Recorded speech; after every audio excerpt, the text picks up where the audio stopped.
Very warm greetings and Sat Sri Akal to all our viewers. Kashmir Singh ji is a retired army veteran and इनको fistula एनो fistula problem थी 2-3 साल से, तो क्षार सूत्र भी 2 बार करवा चुके हैं, कुछ इधर उधर देसी इलाज ये 2-3 साल से करवा रहे हैं। हमने इनका परसों ऑपरेशन किया है। ऑपरेशन एक स्टैंडर्ड इंटरनेशनली रिकग्नाइज्ड ऑपरेशन जो पूरी दुनिया में होता है, वही हमने किया है। और उसके बाद और आपके पुराने सारे देसी इलाजों के साथ मुझे बताइए कि आपका एक्सपीरियंस क्या है। पहले तो देसी इलाज क्यों करवाते रहे आप? सबसे पहले आपने बोला कि पाइल्स थी। हाँ जी, मेरे को पाइल्स थी, फिशर थी, फिस्टुला था। मैंने ऑपरेशन इसलिए कराया, बहुत सारे लोग वीडियो डाल देते हैं कि शार्प शूटर से ऑपरेशन करा लो, आपको पेन नहीं होगा, 2 मिनट में आपको रिलीफ मिल जाएगा और आप बिल्कुल ठीक हो जाएगे। अच्छा, और शार्प शूटर का एक्सपीरियंस बताओ। शार्प शूटर मैंने उस वीडियो वगैरह देख के मैंने शार्प शूटर का ऑपरेशन करा लिया। वो 8-10 महीने ठीक रहा। उसके नहीं, बाद शार्प शूटर के बाद कोई तकलीफ हुई? तकलीफ हुई। उसके बाद कितनी तकलीफ होती है शार्प शूटर डालने के बाद? शार्प शूटर डालने के बाद भी बहुत तकलीफ होती है। एक तो जो स्टार्टिंग में करते हैं, फिर वो वीकली करते हैं, वो जो धागा डाल के फिर वो धागा जब कसते हैं, हाँ, कसते हैं, तो कितनी दर्द होती है? आप फौजी हो, बहुत ज्यादा। गोली से ज्यादा दर्द होती है कि नहीं होती? मैं तो इनको बोलता था मेरे को गोली मार दो और मेरे को इनसे पीछा छुड़ा दो इस इलाज से।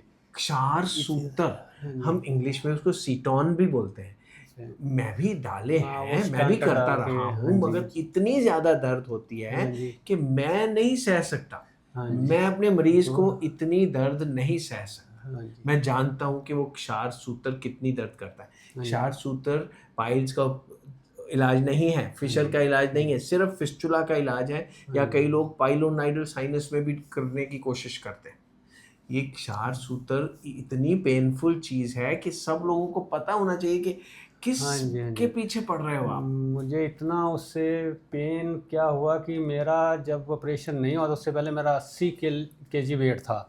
उसके बाद 2 महीने उन्होंने ऑपरेशन किया, मैं 50 kg से तो मत नीचे आ बोलो गया। ना, उसको ऑपरेशन नहीं ना बोलते हो, शार्प शूटर किया, क्षार सूत्र ही बोलते हैं बस। शार्प शूटर करने के क्योंकि बाद मेरा आप ऑपरेशन से तो डरते थे, हाँ जी, तभी तो आप क्षार सूत्र में गए। तब चले गए। वो तो बोलेंगे नहीं ना कि बस, वो हाँ जी, क्षार सूत्र एक ऑपरेशन है, वो तो नहीं बोला। हाँ जी, तो एक धागा अंदर फिस्चुला के अंदर डाल दिया और उसको हर हफ्ते कस रहे हैं। इतनी दर्द होती है कि आदमी सह नहीं सकता। फिर आपने दूसरी बार भी वही करवा लिया?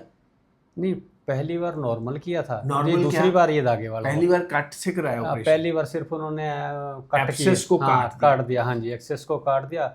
कुछ पता नहीं, कोई मशीन थी जैसे वेल्डिंग करते हैं, ऐसे टक टक करके अंदर मारते थे, उससे भी वो भी देसी था? वो भी ऐसा ही था। पहली बार भी आपने कोई देसी इलाज कराया, दूसरी बार अपने क्षार सूत्र कराया, फिर अब तीसरी बार हम यहाँ पर पहुँचे हैं साहब के पास। देखिए, जो इंटरनेशनल ट्रीटमेंट है, पूरी दुनिया का एस्टैब्लिश ट्रीटमेंट है, वो गलत कैसे हो सकता है? हम ही भारतीय हैं जो कंफ्यूज्ड हैं कि हमको स्टैंडर्ड ट्रीटमेंट नहीं लेना, हमको कुछ देसी इलाज कराना है। देखो, कोई सर्जिकल प्रॉब्लम्स होती हैं, वो सर्जरी से ही ठीक हो सकती हैं, चाहे वो हर्निया हो, चाहे वो पाइल्स हो, चाहे वो फिस्चुला हो, चाहे पाइलोनाइडल हो, ये लेज़र से ठीक करवाएंगे, देसी से ठीक करवाएंगे, ऑपरेशन नहीं करवाना। और ऑपरेशन क्यों नहीं करवाना, ये बताइए। ऑपरेशन से डरता ही बंदा यहाँ तक पहुँच जाता है, देसी दवाई खा लेती और शार्प शूटर करवा लिया। और ऑपरेशन के बाद आपका क्या एक्सपीरियंस है? ऑपरेशन बहुत अच्छा हुआ है। नहीं, वो तो हुआ है, छोड़िए, मेरी तारीफ मत करिए। ऑपरेशन बताइए कि ऑपरेशन के बाद कितनी दर्द हुई और कितनी देर पट्टियां करवाई, कितनी देर लेटे रहे, कितनी देर अस्पताल में रहे? 1 दिन हॉस्पिटल में रहे, अगले दिन छुट्टी हो गई, कोई पता ही नहीं चला ऑपरेशन कब हुआ। मैं तो जब मुझे होश आई तो मैं बोला शायद अभी ऑपरेशन शुरू करेंगे, मेरे को बोला बाहर ले चलो, मुझे बोला ऑपरेशन कब हो गया। और उसके बाद भी मुझे कोई पेन ऐसा, और आराम से आप कुर्सी पर बैठा हूँ मैं, और मैं कोई पट्टियाँ नहीं कर रहा हूँ। नहीं। सो एक स्टैंडर्ड ऑपरेशन अच्छी जगह से, अच्छे सीनियर डॉक्टर से करवा लिया जाए तो पता नहीं चलता। सो अभी आपका फिस्टुला ठीक है, हम कोई पट्टी नहीं कर रहे, हम कोई दवाई नहीं दे रहे, हम खाली इतना बोल रहे हैं कि सफाई रखो और मेरे को 1 महीने के बाद आके मिल लेना, बता देना कि जी सब कुछ ठीक हो गया। ठीक है। हाँ जी, थैंक यू, बहुत बहुत शुक्रिया डॉक्टर साहब। Waheguru ji, thank you ji.